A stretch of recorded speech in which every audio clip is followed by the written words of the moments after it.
தமிழ்நாட்டின் வளர்ச்சி பயணத்தில் ஒருவரையும் பின்தங்க விடமாட்டோம். வெல்வோம் ஒன்றாக.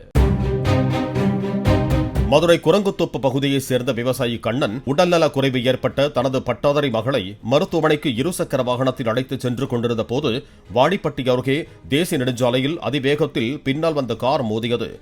இதில் தந்தையும் மகளும் தூக்கி வீசப்பட்டு சம்பவ இடத்திலேயே உயிரிழந்தனர்.